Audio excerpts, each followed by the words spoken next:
रामचंद्र की जय।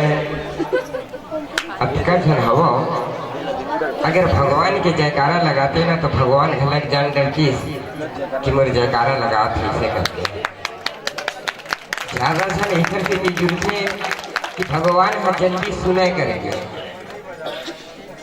एक जना किल्ला को कोनो चिल्लाती न तो सब जोरे की आवश्यकता नहीं रहती। सब छल्ला जुड़े के मतलब ही हवा कि भगवान के नाम लेना है, भगवान के भजन करना हवा और भगवान के जयकारा लगाना हवा। तो कम से कम जयकारा भगवान की जरूर लगाना चाहिए। प्रेम से बोलो भरत प्रिय रामचंद्र की जय।